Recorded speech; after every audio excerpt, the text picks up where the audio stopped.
Le succès du champagne n'est plus à discuter.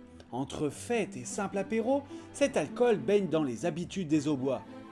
Lorsque nous débouchons notre bouteille, nous ne prenons plus le temps de comprendre comment ces atouts techniques ont changé nos façons de consommer et surtout amélioré la productivité du vignoble.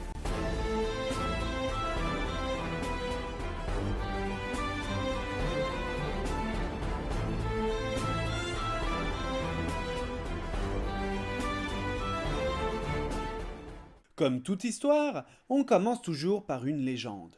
Alors encore une fois, une légende est loin d'être la version la plus probable, mais elle reste quand même ancrée dans la mémoire des professionnels. Donc, selon le mythe, c'est Dom Pérignon qui aurait eu l'idée de boucher les bouteilles avec des bouchons de liège. Auparavant, c'était une cheville en bois qu'on forçait dans le col, il était recouvert par du chanvre, de l'huile et de la cire.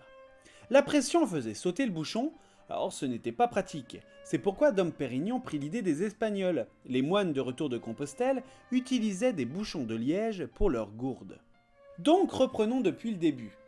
Les Français ont créé le vin, les Anglais ont aiguillé pour le changement en vin gris, les Italiens nous ont permis d'avoir le savoir-faire pour des bouteilles en verre, et enfin les Espagnols pour le bouchon de liège. Je vous l'avais dit, le champagne est un véritable projet européen. On continue notre parcours du muselet avec le cordon de fer. Son histoire est assez simple. On utilisait une ficelle pour plaquer le bouchon et le maintenir. Rien que cette ficelle, c'est plus de 15% de bouteilles en plus qui ont survécu au trajet et à la pression de plus en plus importante selon les recettes. Maintenant que les vignobles sont satisfaits de cette nouvelle technologie, enfin ils pouvaient entreposer les bouteilles sans se retrouver inondés de vin dans la cave.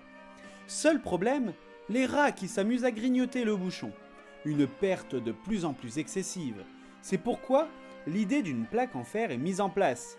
Maintenant, nous connaissons cette plaque de fer grâce à la capsule de collection.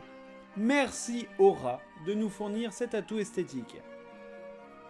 De nombreux tests d'amélioration ont été faits comme des agrafes à la place de la ficelle dans les années 1920, des bouchons en plastique pour contrecarrer la pénurie de liège, mais fort heureusement, elles ne furent jamais vendues, car le charme n'y était plus. Un autre mystère que j'aimerais résoudre avec vous la semaine prochaine. La pastille verte que nous pouvons trouver en haut de la bouteille. Mais là, nous devons remonter le temps, jusqu'à l'ère napoléonienne.